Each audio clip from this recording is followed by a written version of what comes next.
Tasmai Shri Gurave Namaha Gurave Gaurachandraya Radhikaya Tadane Krishnaya Krishna Bhaktaya Tadbhaktaya Namo Neham Shri Guru Varam Shri Rupano Bhakravam Vajrasvasikam Charanayam Tam Pramantam Shri Guru Charanam Vande Ramana Visthaya Gurutare Rupano Bhaktinam Chakripamurti Jai Shri Krishna Chaitanya Prabhu Nityananda Shri Advaita Gadadhar Shri Sarivaram Hare Krishna Krishna Krishna Hare Hare Hare Rama. First of all, I offer my pronouns, respectful obeisances at the Buddha's feet for our spiritual masters.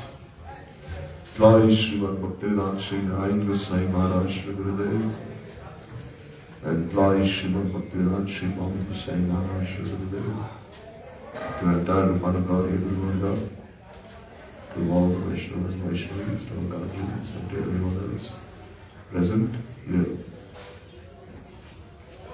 So the honorable Vaishnavas, try speaking a few words on Sankranti. So Makar Sankranti was the day before. No, the day before was Sankranti. And also that day was the appearance of Sri Jagadish Pandit, beloved associate of Sri Chaitanya Mahaprabhu, and also Kurma Mahadvadashi. There's also the appearance of Kurmadev. Now, so in this regard, we will try reading a class that Srila Gurudev gave on Sankranti. Okay. So there he explains what is the meaning of Sankranti. So here, this class was given by Srila Gurudev on 14 January 2000. So when was Sankranti this year? 14. This class was given by Gurudev on 14 January 2000. 22 years back, the same day. Yes, this year Sankranti was also on the 14th. No, so this class was also spoken by Srila Gurudev on 14 January 2000. So here he is saying that there are many lines on this earth, like the Equator, the Tropic of Cancer, and the Tropic of Capricorn. So you know what these lines are, no? Tropic of Cancer, Tropic of Capricorn, they divide the world, they divide the earth into the northern and southern hemisphere. So in the Sanskrit language, these lines are called rekhas.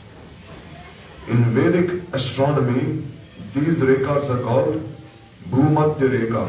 Bhumadhya Rekha. So Bhumadhya Rekha is the equator. Bhumadhya Rekha is the equator. It is the line which passes through the middle of the world. No? Equator divides the world into the northern and southern hemisphere.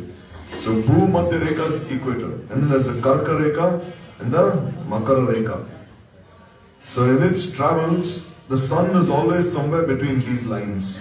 The sun is always near the Karka Rekha or the Makara Rekha, or near the Bhumadhya Rekha. In other words, in English, you call them as the Equator, Tropic of Cancer and the Tropic of Capricorn. So the day on which the sun comes nearest to Makara Rekha is called what? Makara Sankranti. After that it comes back to either of the two lines. So the day that sun comes nearest this Makara Rekha, then that day is called Makar Sankranti. So Surya, the sun, gives life to all the living entities. Because of its connection with the sun, that is Surya Dev, Makar Sankranti is very auspicious.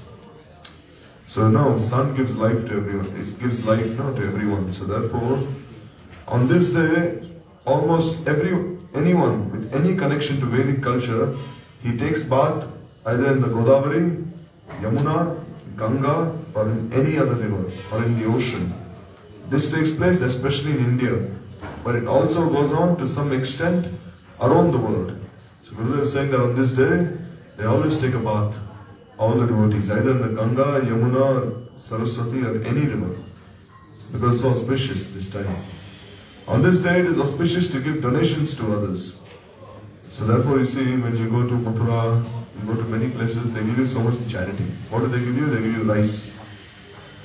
They give you rice, they give you this til, sesame seeds, they give you dal, they give you all these things in charity. So, but we must be very careful in accepting charity also. If we accept any charity for our own selves, then it can be very harmful, very dangerous. Even when we accept charity, the charity should be accepted under guidance. Another thing. Means we accept charity for the sake of the temple, for the sake of our authorities. Or else if we accept charity on our own, then it will be very dangerous. For example, it is said that once there was one lady who organized a big feast in Brajmandal. In Brajmandal you see these feasts are called Bhandaras. Bhandaras are very famous in Braj. Anywhere you go, sadhus are going to these big feasts. So this lady, she happened to be a prostitute in her previous years. So whatever money she had collected from her profession of being a prostitute, because she was selling her body to others, therefore she got a lot of money. So whatever money she collected, she thought, collected so much money, I've done such sinful things in my life, okay, now I'll do some pious things. So what did she do? She organized a big Bhandara in Vrindavan. She called all the sadhus from everywhere. She said, big feast for everyone, please come. So that everyone came. So then with whatever money she had collected, she organized a big feast. And they made many nice things. And then all the sadhus who came, they took whatever was cooked. So that time what happened? Because they all ate that food which had been cooked, using that money which the prostitute had previously collected in her profession. So therefore, one of the sadhus who ate that food, he was very pure actually. He had never done anything sinful his entire life. He was very pure. But then, as soon as he ate that food, he went to a nearby village. And when he went to that village, what did he do? He saw some nice jewels. And he stole those jewels away. Instinctively, he didn't even think about it. He just looked out, saw the jewels and he stole them away. So then the villagers, they saw what happened. They saw that, oh, this sadhu came, we gave him a place to stay, we gave him a place to sleep, so many things, but still look what he's done, he's stolen our jewels away. So immediately they went running behind him to catch him. Then the sadhu anyhow, after walking a little distance, he came to his senses. And he said, what have I done? Done something so sinful. So then immediately he got back those jewels and he gave them back to the owner, saying, please forgive me, Prabhu, I've done this sinful thing. Please take back these jewels. So then they wanted to beat up that sadhu. But then the village elders, they said that he's a truthful person. Although he stole these jewels, he returned and he gave them back to us. So therefore, he wants to say something. So give him a chance. Don't beat him into all these things. So then the sadhu said, you see, I've never stolen anything my entire life, he said. My entire life I've never even touched the property of others, never even looked at them. But then, what happened? I ate in this place, one big feast, then my mind got polluted, and then I came to your house, I saw these jewels, I took them away. But then as I walked some distance, I realized what I had done, so now I'm asking for forgiveness. So in this way, the lesson we learn is that you must be very careful. Not that you go any place and any place you go, you eat there. Thinking, no, it won't do anything to me, I'm transcendental. No, you must be very careful. Because there are so many such instances. There is very subtle association. So therefore, even when accepting charity from others and doing all these things, one must be very careful. Must never accept charity from even people who are very exploitive, who have exploited people in their lifetime, collected money by illegal means. Never take charity from them also. So, there's that story. Once Gurudev, he was preaching with Bhakti Kushal Sri Maharaj. He was preaching all over Bengal. They were collecting some money for the Gaur Purnima festival. So that time, they collected 300 rupees. In those days, 1950s, 1960s, 300 rupees was so much money. It's like almost 1 lakh rupees now. So then when they collected 300 rupees, now that time they came to Param Gurudev because Param Gurudev was overseeing the entire Gaur Purnima festival. So they gave that money to Param Gurudev. But 300 rupees was not present there. 275 rupees was present, not 300. So then Param Gurudev, he asked Guru Maharaj that, is this the exact amount of money that you've collected, 275 rupees? And Param Gurudev said no. Gurudev said no. We collected 300 rupees. So then Param Gurudev, he called his godbrother, Sritakanda Maharaj, saying, what happened to this 25 rupees? No. Gaur Narayan Maharaj is saying that you collected 300 but you gave me 275. So what happened to the other 25 rupees? So then Narasimha Maharaj, he was his godbrother. No, he was Keshav Goswami Maharaj's godbrother. So when he heard this from Keshav Maharaj, he got very angry. He said, all these days I've collected with so much difficulty. Collecting even 1 rupee in those days was so difficult. No, to even collect 1 rupee, you have to go to so many people, speak so much Harikatha to them. And people, they're never inclined to give to sadhus. People rather have themselves cheated of money, but they will not give to sadhus. They don't like giving to sadhus. No, people will rather spend lakhs of money for other purposes, but they will never give to devotees. So this way they went preaching everywhere. I've been to so many places, and I've been to train stations, bus stations, I've been to markets. I've been to so many different places. I've collected from hundreds of people, and I gave you this money, but can you not understand that I also needed some money for my own maintenance?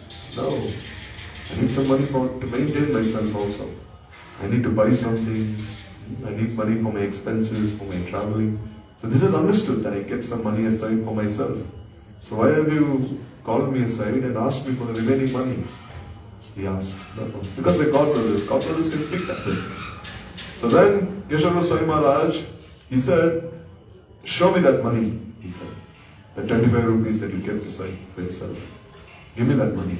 So then Narasimha Maharaj was thinking, what is my elder godbrother saying? So then immediately he took that money aside, he gave to Keshav Maharaj. Keshav Maharaj, he took that 25 rupees and then he kept it inside his pocket. Then immediately he took that money out of his pocket and gave it back to him. And Narasimha Maharaj, he was thinking, what was that? What did he just do? He asked Maharaj. He asked humbly, what was that? I cannot understand what he just did. Then Keshav Maharaj said, you see, every rupee of that money you collected has so much poison inside. It has so much vishai inside. Means all the money you collected is from vishais. You understand? Who are vishais? Very, very materialistic people. Who are so much attached to their wealth. More than even their lives. They'd rather die before giving away their wealth. So you collected money from such people. So therefore, if you were to keep that money for yourself, use it in your own service, independently, then very adverse reaction might come. Therefore, what have I done? I took that money, and by keeping it with me for some time, for just a moment, I tried taking that poison away, and then giving you that money back.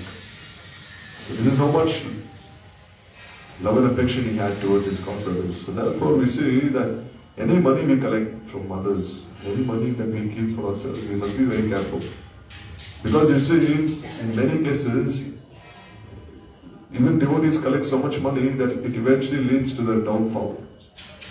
So therefore also, even if you're collecting money, even if you're collecting donations from others, always do so under anugatya, under authority, under guidance. Because ultimately, you see, the devotees are not greedy for wealth. They're never greedy for money. Swami Maharaj, he had one disciple. This disciple, Swami Maharaj, he told him, oh, Prabhupada, my mother is very wealthy, he said. My mother can give so much wealth to me. I speak to her for some time, but she's not a devotee. She eats meat, she does all horrible things, but she has so much money. If you want, I can speak sweetly to her and somehow receive some of her wealth, and then we can build so many temples, he said. Right now we're going around like asking so many people, requesting so many people for donations to build temples. But if you give me permission, I'll go ask my mother, I'll speak sweetly to her and get this money off of her, he said. Swami Maharaj said, never, he said. Don't do this, he said. You don't have faith? that Krishna is the husband of the goddess of fortune, that he is Lakshmi Pati, you don't have faith? He said, no need for your mother's money. He said, you rather be sincere and truthful to yourself, rather than going around trying to please your mother. He said, don't do that, he said. So this way you see, our Guru Varga, they're not really greedy for money. No, never. Once, Srila Gurudev was in Mathura. When he was in Mathura, at that time, there was a big Karorpati, big Zamindar. Zamindar means a big landlord.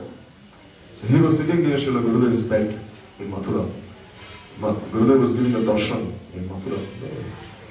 So at the time this Karorpati, he had helped so many Vaishnavas. He had helped build a temple for so many devotees. He had helped for the maintenance of so many temples. He had helped for he had given so much donations to all the authorities and everything. So he was sitting near Srila Gurudev. And then Gurudev was preaching to him. He was preaching to him, and then one old lady came. One old lady. One old Brajvasi lady. So then she started speaking to Gurudev in Hindi, in Brajbhasha. So then, what did she do? Immediately, you know how poor these old ladies are, they don't have any money with them.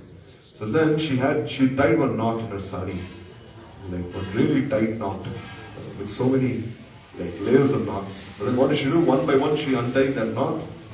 She had maybe 3 or 4 rupees there, like bunch of coins. So she took those bunch of coins and she gave to Srila Gurudev. So Gurudev immediately he took that money and he said, where have you got this money from? He said, take it back. He said, I don't need this money. He said, but she said, no Maharaj, please. This is all I have to give. I don't have anything more. You please take this money, she said. Anyhow, she insisted. And then she gave that money to Gurudev. Then what did Gurudev do? He took that money and he placed it under his bed.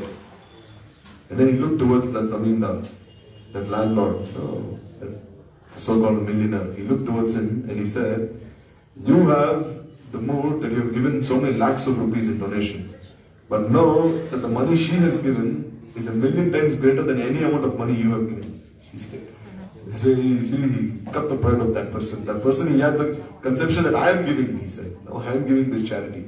But Gurudev said, this lady has nothing, but still she is given, he said. Therefore, she is a greater donor than you ever were, You've given so much money, but that cannot compare to the money she has given, he said. And Gurudev said, that money she has given is so pure, I will not even spend that money, he said. I will always keep it under my bed, he said. I will not even spend that money. So this way, ultimately, when you give donations to Guru Vaishnava, it's not about the amount of money that you're giving, but it's the mood with which you're giving. No. One person might give lakhs and lakhs of rupees, but if he has the mood that I am giving, that I am the karta, that I am the doer, then what is the use? But another person, he does not even have any money. He barely has even 10 rupees with him, 20 rupees with him, but still he's giving from his heart. Saying, this is all I have, and he's giving. Then whose donation is greater? That person is giving lakhs and lakhs of rupees, or that person is only giving 10 rupees. Whose donation is greater? Therefore, if you go to Bengal, in West Bengal, right before the God Purnima, many Vaishnavas, they go on Bengal Prashad. They go on collecting rice, money, vegetables, all these things. The Bengalis are so poor, you cannot imagine. The Gaudiyas there, they're so poor, they have nothing to give. They give only 1 rupee, 2 rupees, 5 rupees, 10 rupees, 20 rupees, 30 rupees, nothing. But still when they give from their hearts. They never have this pride. I'm giving this way. So this way on Sankranti, you see so many Brajvasis, they're giving so many donations and so many things. So therefore, when they're giving all of those things, you must accept with the mood that I'm only accepting this money just as if I'm a representative of my Guru. Not as if I was, rather I am a representative of my Guru. So in that mood you accept that, whatever they're giving. Or else is very detrimental, very harmful to our sadhana bhajan. So here, Gurudev is saying, Yudhishthir Maharaj, he gave so much in charity on this day that he and his family had nothing left. And he was praised for this all over the world. So on this day of Sankranti, Yudhishthir, he gave so much charity to others. We know that pastime, that when Yudhishthir performed his Rajasuriya sacrifice, there he invited the kings of the entire world, he invited people from everywhere, and then he was giving so much charity. That time, He told Duryodhan that Duryodhan, you be the in charge of my storehouse. He told Duryodhan. He told him that give to people as much as they want, he said. So Duryodhan, no, he was an enemy to Yudhishthira Maharaj. He never liked Yudhishthira. So Duryodhan thought, this is my chance. Now I will embarrass Duryodhan, Yudhishthira, he said. Now I will give so much in charity that the others will not receive anything. And what will they do? They will say bad things about Yudhishthira. They will say that Yudhishthira, just see how he is. He invited us, but he gave in charity to all the others, but to us he did not give anything. So this was Duryodhan's plan. He said, anyhow, I will embarrass Yudhishthira. So what did Duryodhan do? He opened the storehouse and he started giving so much in charity, so much that no one could even imagine. He just kept giving. And then people kept receiving, but the more he gave, the more the storehouse never became empty. Means the more storehouse started becoming full. The more he gave, the more it became full, Because why? Because the goddess of fortune herself was present there in the storehouse of Yudhishthira. So in this way, Yudhishthira Maharaj, he gave so much that everyone was so satisfied. So then, when he was sleeping that night, a flock of swans were flying overhead, talking to each other. One swan said, I've never seen such a big donor as Maharaj Yudhishthira. So some birds were flying above Yudhishthira's palace, and Yudhishthira, he was sleeping. And he was listening to what the birds were saying. Another swan said, don't praise Yudhishthira so much. If you want to know who's the best donor, it is Raikya Muni. The other swan said. Then said, how? So then the other swan said, Yudhishthira is a great emperor. His wealth is incomparable. Therefore, although he gives so much, he is only giving a part of his wealth. So here one bird is saying, one swan, that you're glorifying Yudhishthira, that Yudhishthira has given so much in charity to the others. But what is he giving actually? Already he is the king, the emperor of the entire world. So whatever he is giving is like nothing, because he is already so wealthy. But Raikya Muni is a great sage. Raikya Muni has no kingdom, he has nothing.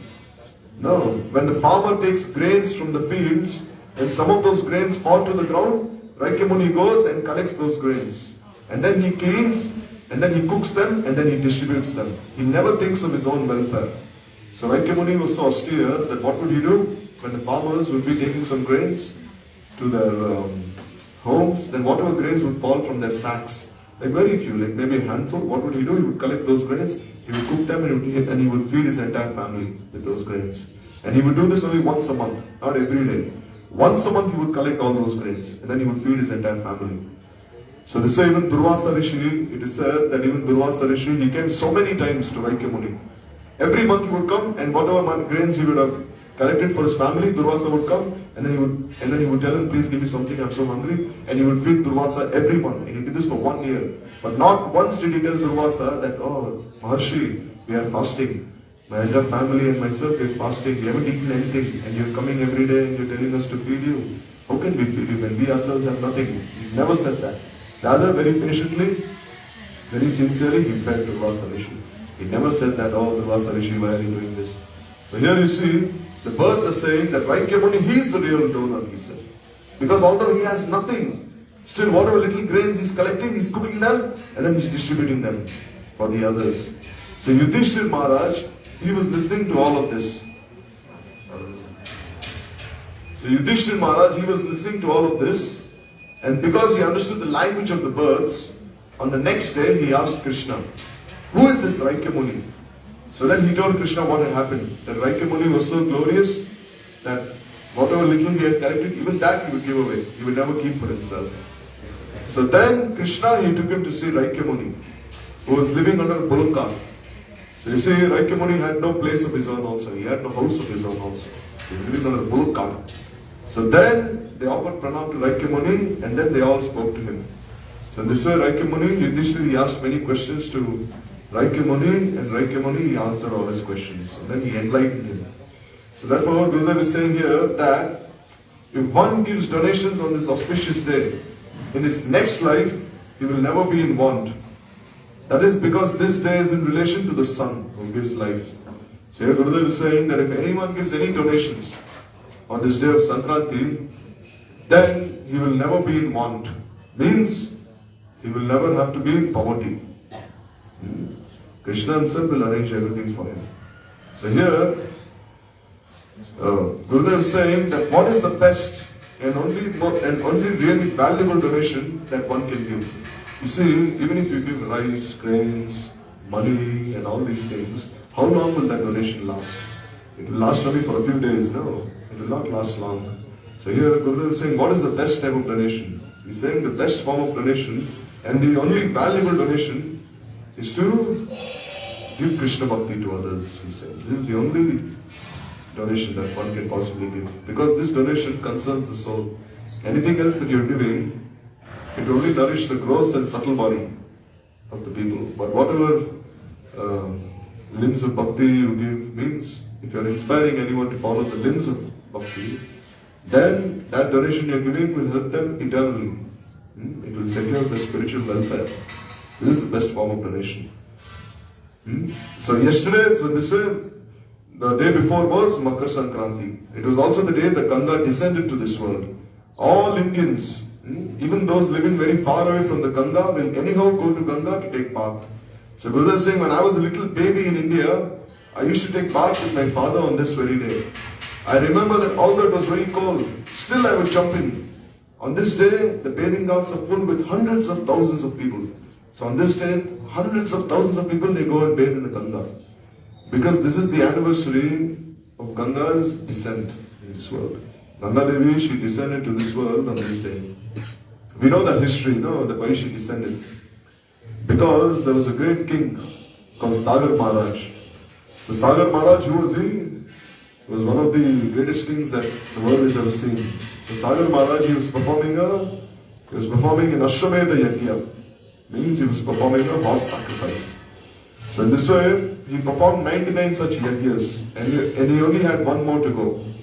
If he performed the yajna 100 times, then he'd get the post of Indra in Swarga. So when Indra saw this, he became very envious. He thought, who is this king? Indra thought, this king is trying to steal my position, my post. So Indra could not tolerate. So what did he do? Immediately he came there and he stole that horse away. That sacrificial horse, that horse which was meant to be offered to the fire, what did he do? He stole that horse away. So then when he stole that horse away, then Sagar Maharaj, he looked around, he couldn't find the horse. So then the rishis, the priests who were conducting the yajna, they said, without the horse, how will your fire sacrifice ever be completed? Although you performed 99 such fire sacrifices, without having performed the last one, this entire undertaking of yours will be incomplete. You will not achieve the desired fruit. So therefore, anyhow, get that horse that he has stolen, that whoever has stolen. So then what did Indra do? He was very intelligent. He took that horse away and he hid it in the ashram of Kapil Muni. So who is Kapil Muni? He is the son of Devahuti. He is a Shaktavesh avatar. He is an empowered incarnation of Vishnu. So then he hid that horse in Kapil Muni's ashram. So then Sagar Maharaj's sons, they went looking for that horse everywhere. Saying, where is that horse? Our father has given us this order to look for that horse, but where is it? So he kept looking for that horse everywhere. So he had 60,000 sons, Sagar Maharaj, you can imagine. So these 60,000 sons, they went everywhere looking. They're very powerful, all of them. They went all around the world looking for it. And then when they came to Kapil Muni's ashram, Kapil Muni's ashram is where Ganga Sagar is. So you know that place, Ganga Sagar. It's in Bengal. It's like maybe 80 kilometers from Mayapur, Ganga Sagar. Ganga Sagar is the place where the Ganga meets the ocean. A very beautiful place, very auspicious, holy place. It is said that if you bathe only once there, Ganga Sagar ek bar, anek tirth bar bar. It is said if you only bathe once there, you get the fruit of having taken a bath in all the other pilgrimage places of India. Just take a bath there just once. A very auspicious place, Ganga Sagar. So in that place, Kapil Muni, he was staying there in his ashram. So the sons of Sagar Maharaj, Indra, he hid the horse there in Kapil Muni's ashram. So then the 60,000 sons, they came there. So then they saw that Kapil Muni, this horse was tied next to his ashram. So then they became very angry. They said, what sort of sadhu he is? He claims he's sadhu, he's chanting on his beads, he has tilak on, he has a Brahmin thread draped across his chest, he has a kamandalu, it seems he has nothing, he's niskinjan akinjan, but he's stolen this horse. Who does he think he is? So So then they started saying many bad things to him. But he was absorbed in his samadhi. He didn't care. So then anyhow, they tried waking him up. The 60,000 sons were very proud. So what did they do? Some even tried like hitting him. So then what did they do? As soon as they woke him up, he opened his eyes and he burned all of them to ashes. The 60,000 sons were burned to ashes right there. No, rather he did not burn them to ashes. Their own karma had them burned to ashes. So then 60,000 sons are all burned to ashes there. So then what happened? Sagar Maharaj did not see his sons return, and then he was thinking, where are they, and then finally he found out they were all burned to ashes. And then anyhow, he was thinking, how can I save my sons? No, how can I rescue them? So then anyhow, thinking about this, he died. He could not do anything. So then he had another son. Sagar Maharaj had one son called Asamanjas. Now Asamanjas, he was very evil. It is said that Asamanjas, he was the first Muslim in this world. Asamanjas, it is said that he would do many bad things. He would go completely against his father, many things. So Sagar Maharaj, he sent him out of his kingdom. He said, get out of my kingdom, he said. Better that I never had a son like you. Get out, he said. Don't stay here anymore. Just sent him out. Asamanjas, he left the kingdom. So he had nothing to do with his father. And then he had a grandson called Dilip. So Dilip was very pious. But even he could not do anything. Even he could not rescue these 60,000 sons of his grandfather. That is his uncles. He could not do anything. So then finally, Bhagirath was born. So who was Bhagirath? He was like the great grandson of Sagar Maharaj. How was he born? He was born from the union of two women. Bhagirath. They said that when two women united, he was born. Bhagirath. Therefore, when he was born by the union of two women, his body was very weak. His body was like almost emaciated and like paralyzed. He could not do anything. So then when Bhagirath was lying on the floor, what did these two women do? Immediately they threw the baby aside. Because they said, look at this baby, look at him. Doesn't even look like a baby, he looks like some animal. They just threw him aside. So when they threw that baby aside, he was crying. So then Ashtavakra Rishi, he was passing through that same path. So we know who Ashtavakra Rishi is. No, Ashtavakra Rishi is crooked in 8 places. No, Ashtavakra means what? Vakra means crooked. Ashta means 8. So it's crooked in 8 places. So when Ashtavakra Rishi was passing through that place, he saw this baby. So Ashtavakra Rishi, he was very short-tempered. And if anyone would tease him, immediately he'd curse that person. Hey, why are you teasing me? You have no sense. Why are you looking at the body? You look at the soul. No, why are you looking at the body and teasing me? So then when he saw this baby crying, he thought this baby was laughing at him. So Ashtavakra Rishi was a little insecure. Because he was crooked in 8 places, he was a little insecure. So then he looked at this baby and said, hey, why are you laughing at me? It was a baby. No, baby was crying, but he thought the baby was laughing at him. So then when he looked at the baby, even the baby was crooked in many places.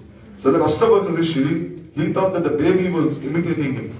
And the baby was also acting crooked like him.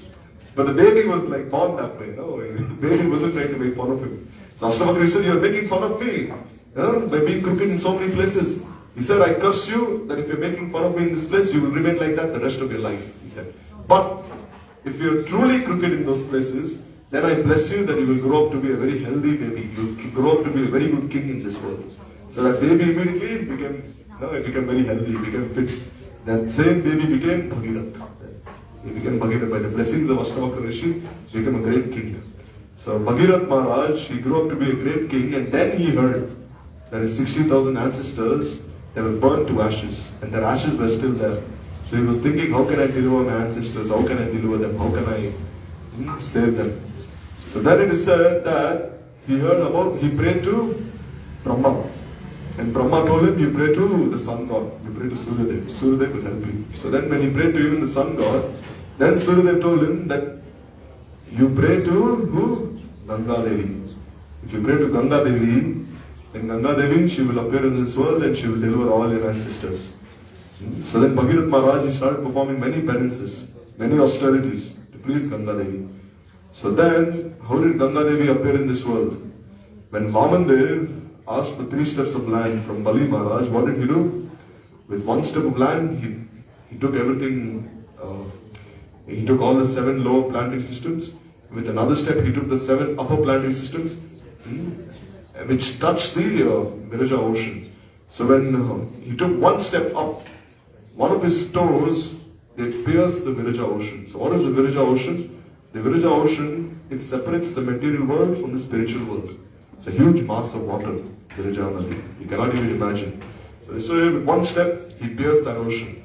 And then when he pierced that Viraja ocean, one drop of that water, only one drop, it fell. And what did Brahma do? He collected that one drop of water in his kamandalu. Immediately he collected that one drop of water. So then, Bhagirath Maharaj, he prayed to Brahma that please release that one drop of water for the deliverance of my ancestors.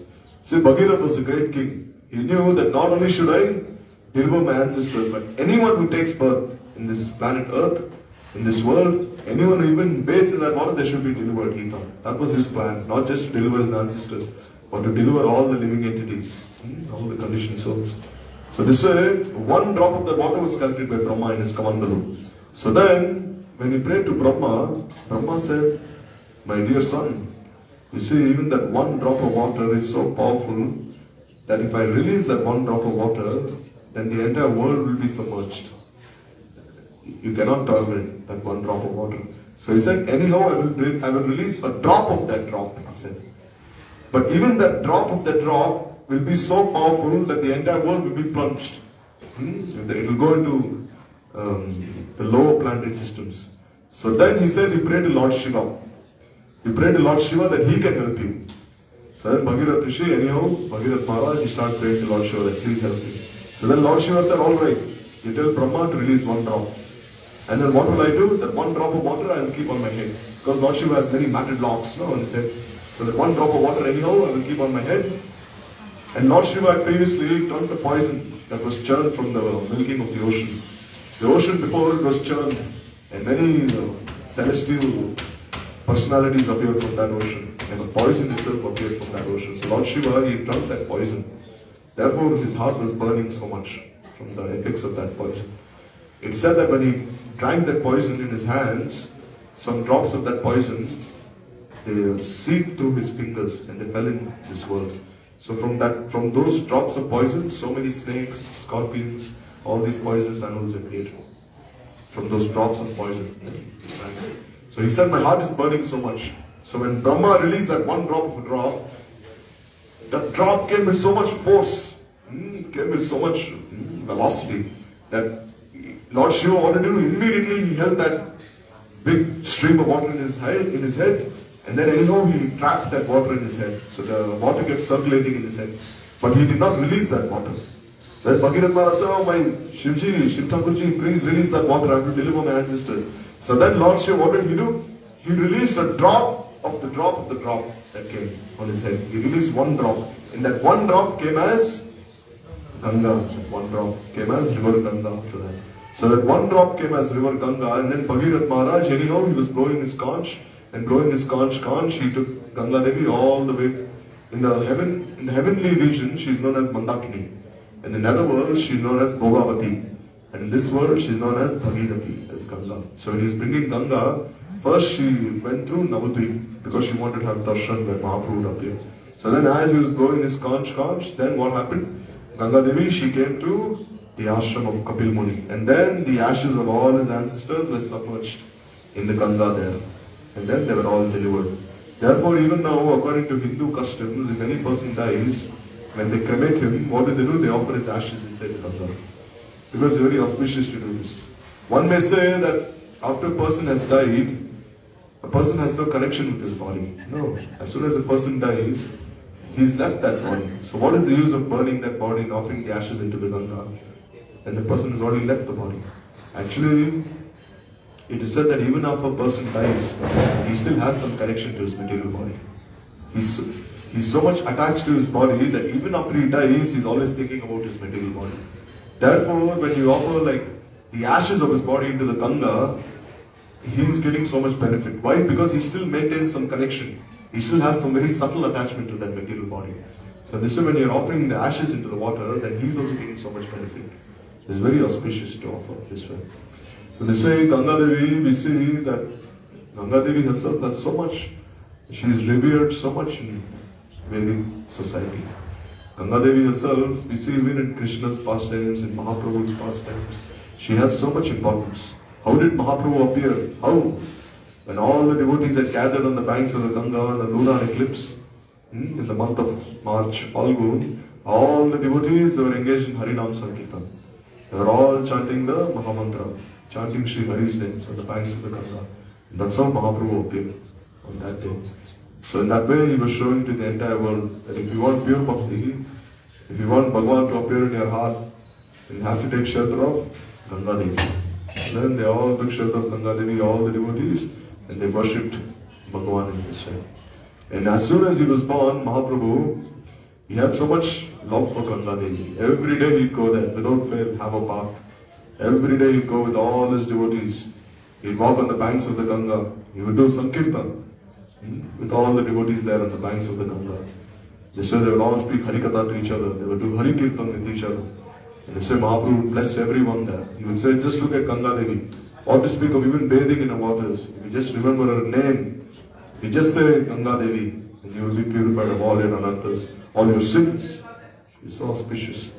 No. Even Advaita Acharya, how did he worship Mahaprabhu? He had a Saligram Shila and he had some Tulsi leaves. He would take some Ganga water, he would offer a palmful of Ganga water to the Saligram Shila and with some Tulsi leaves. And being so happy with Advaita Acharya, Mahaprabhu appeared in this world. And even when Sachidevi would go to bathe in the Ganga, every day she would have a bath in the Ganga. And when Advaita Acharya would offer these Tulsi leaves to Ganga Devi, all these Tulsi leaves, they would go upstream. Normally when you offer something, it goes downstream. No, it goes along the flow, down. But these leaves, Tulsi leaves that Advaita Acharya offered, they went upstream. And then all these Tulsi leaves, they would do parikrama of Sachidevi's womb. Because Mahaprabhu was in her womb. And then some of these Tulsi leaves would even cling to her belly. Because Mahaprabhu was there. That's why Mahaprabhu was showing that if you worship Ganga Devi, I'm so happy. Therefore, even when he was young, Mahaprabhu would always take all his classmates, and when he became a teacher, he would take all his students. They would all sit on the banks of the Ganga and they would all do kirtan together. All of them. Mahaprabhu would speak so many verses in glorification of Ganga Devi. Even when that scholar, Keshav Kashmiri, came to see Mahaprabhu, the first thing Mahaprabhu told him was that if you're truly a great scholar, then please say something in the glorification of Ganga Devi, he said. And Keshav Kashmiri, he composed so many verses glorifying Ganga Devi. So Mahaprabhu had so much love for Ganga Devi. We see, that even once his mother, Sachidevi, when she was making everything ready for the worship of Ganga Devi, she was a little late. One day she did not make everything ready. When Mahaprabhu found out, he became so angry. He took a stick and he broke everything in the house. He started breaking everything that he could find. And he became so angry with his mother. Saying, why are you late in arranging these things? I worship Ganga Devi every day, but why have you not prepared everything beforehand? No, why are you so late? He became so angry with his mother. And then anyhow, his mother, she was thinking, what has happened to my son today? So anyhow, Mahaprabhu, then he became a little ashamed that he behaved in such a way with his mother. So in this way, we see that even Kamabai Sridhar, Mahaprabhu's dear associate, he would worship Ganga Devi with so much love and affection. Kamabai Sridhar, he was a very poor man. He did not have anything. What would he do? He would sell a few fruits and vegetables, and with whatever little money he would collect, he would worship Ganga Devi. Like barely a few paisas. Very little money, he would worship Ganga Devi every day. So this way Mahaprabhu, he would tell Kalavecha Sridhar, give me some of your vegetables. Kalavecha Sridhar would say, how can I give? I barely have anything. Whatever little I have left, I sell, and then I worship Ganga Devi, but how can I give you? Mahaprabhu would say, what to speak of worshipping Ganga Devi? I am the husband of Ganga Devi herself. He would say, then Kalavecha Sridhar would say, hey, don't say that. You're a very naughty boy, don't speak like that, he would say. So Mahaprabhu was so happy with him. Why? Because he had so much nishtha in Ganga Devi. He worshipped Ganga Devi with so much love, so much affection. Therefore, even after Mahaprabhu took sannyas, when he was going in many places, he came across many people who would not chant Hari's names. Normally, Mahaprabhu, if he would go to any place, he would say, speak the name of Hari, chant the name of Hari, and everyone would say. But when he went to one place called Radhadesh, where the Ganga does not flow, he tried making so many people chant, but no one would chant. So Mahaprabhu was thinking, I made the entire world chant, but why can I not make these people chant? But then as he walked a few miles, as he proceeded ahead, kept walking a few miles, then he came across some people. Then he said, hey, he saw some boys. And as soon as these boys saw Mahaprabhu, they all started saying, Hare Krishna, Hari Bol, Hari Bol. And Mahaprabhu became so happy. He said, how come these boys are chanting? Then he saw the Ganga was flowing nearby. Then he said, just see, he said, these people, they're so inclined to chanting the holy names. Why? Because Ganga Devi herself is flowing nearby. So Mahaprabhu was so happy. And even after Mahaprabhu went to Jagannath Puri, he stayed so many years. Then once he told his associates that I want to go back to Bengal for two reasons, he said. I want to see my two mothers, he said. Who are his two mothers? Sachi Devi and Ganga Devi, he said. I want to see my mother and I also want to see Mother Ganga, he said. He said, I miss her so much, he said. And the devotees, they would keep delaying it. Because the devotees were very scared. No, they didn't want to be separated from Mahaprabhu. So whenever Mahaprabhu would speak of going to Bengal, Sarup Damodar Goswami and Rai Ramananda Prabhu, they would anyhow stop Mahaprabhu from leaving Jagannath Puri to go to Navadvip. They would stop him. And Mahaprabhu, he is always controlled by his devotees, so he would listen to them. Then when they stopped him so many times, then one last time Mahaprabhu told them, why are you stopping me? He said, I want to go and see my two mothers, but why always you're stopping me? He said. This time when you're stopping me, you're giving me so much pain, he told them. So then they fell at the feet of Mahaprabhu saying, please forgive us. We are only scared of being separated from you, please go, Prabhu, he said. Then Mahaprabhu, he came, and then when he saw Ganga Devi there, his heart melted in ecstasy. Immediately he jumped inside and he had a bath. He offered so many prayers there. He said Mahaprabhu had so much love and affection for Ganga Devi. Therefore, even now, to this day, if anyone goes to Navadvip, and if anyone bathes there on the Ganga, you will surely get Gaur Prem. What is Gaur Prem? In one way, Gaur Prem is even more special than Krishna Prem also. Gaur Prem is the prem that Srimati Radhika has for Krishna. No, it's a combined prem. It's a combined prem of Radha and Krishna is God. So this way, if anyone goes there and bathes there, you can imagine in Ganga, if you see, the foot dust of everyone is present there. Just as they say that the Yamuna has the foot dust of all the Vrajavasis and all the Gopis, the water of the Ganga in Gaudamandal has the foot dust of all of Mahaprabhu's associates. All the associates of Mahaprabhu have bathed there in the Ganga. So if you go there and if you just touch that water, sprinkle on your head, you just have a bath respectfully, and if you pray from the core of your heart, that may this foot dust enter my heart, then why will this potency not act upon you? Surely it will act.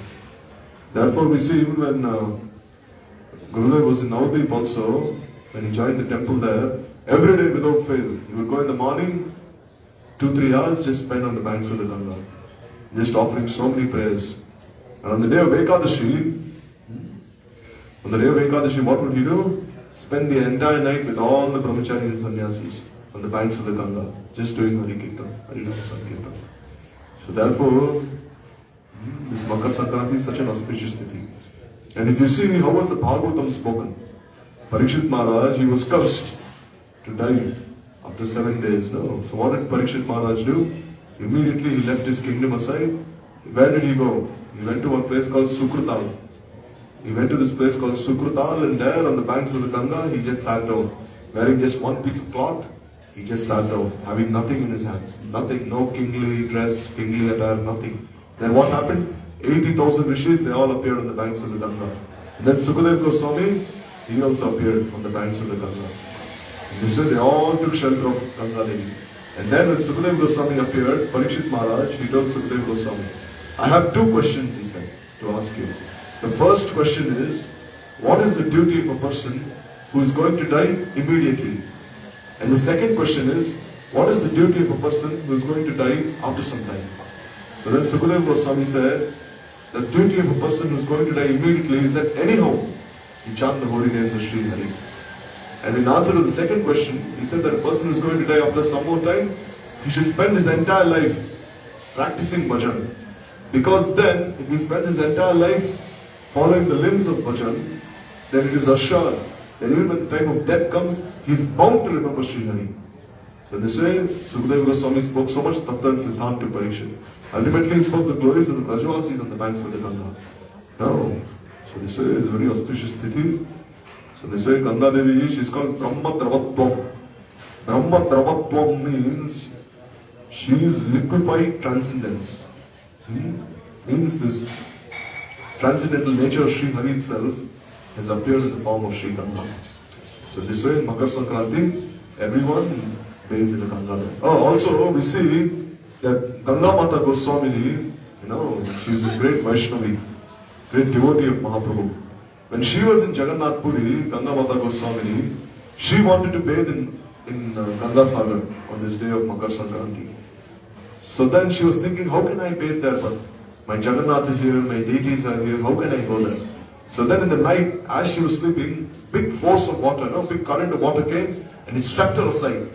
And this big current of water swept her aside and she was like completely swept aside by this water, and then the next thing she knows, she opened her eyes and she's right there, near the feet of Jagannath. And then when the Pandavas came there they saw this lady and they thought she had come to steal the jewels away of Jagannath. And they put her in prison. And then Jagannath, he appeared in a dream to the king and he said, what have you done? She's a great devotee of mine. And he put her inside prison. She wanted to bathe in the Ganga there, in Ganga Sagar, but what did I do? Rather than having her go there, I myself had Ganga appear here in Jagannath Puri. And therefore, she had a bath in the Ganga and then she came here to have darshan of my lotus feet. And this is how you dishonor her by putting her in prison. Immediately release her. Take initiation from her. Or else I will curse your entire dynasty. So then the king immediately fell at the feet. And he said, Jagannath himself appeared to me in a dream and chastised me. Please forgive me. Please initiate me. And Ganga Mata Goswami said, no, that I cannot do, initiate anyone. But then Jagannath also appeared in a dream to her and said, please initiate this king and all his followers. So therefore in this day also, if you go to Jagannath Puri, there is a place there called Sritakanda. Sritakanda is a very beautiful pond, right, made in the Jagannath temple. So if you bathe there, it said you get the fruit of bathing in the Ganga itself.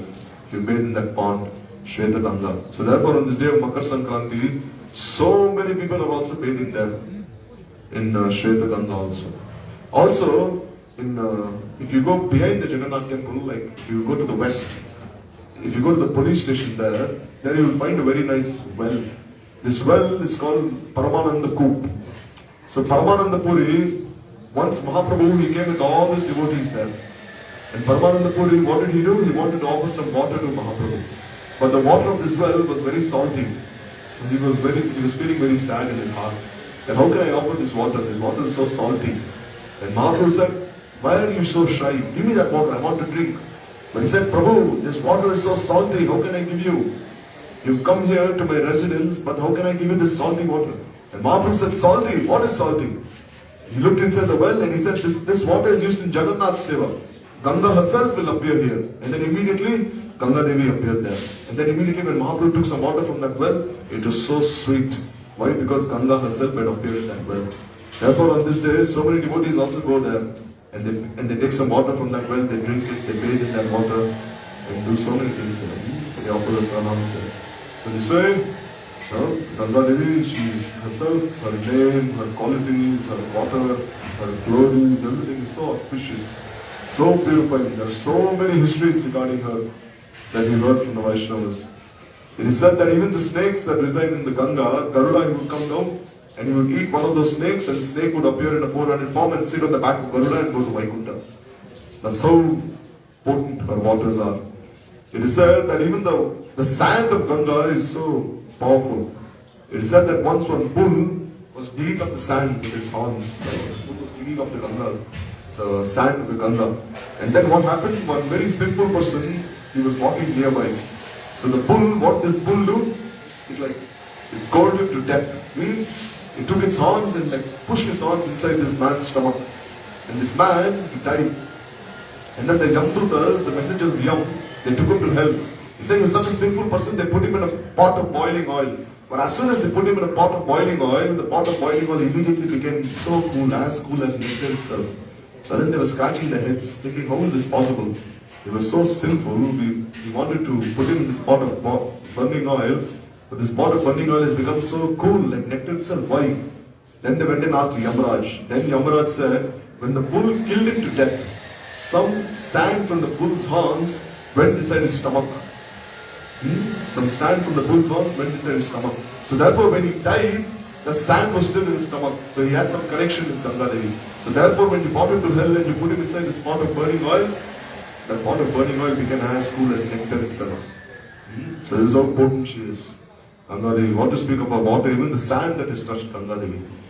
It is said that even Prayagraj, the king of all pilgrimage places, he would appear, once he appeared there in Navadvip, and he was rolling on the dust of the Ganga. He was just rolling, rolling, rolling.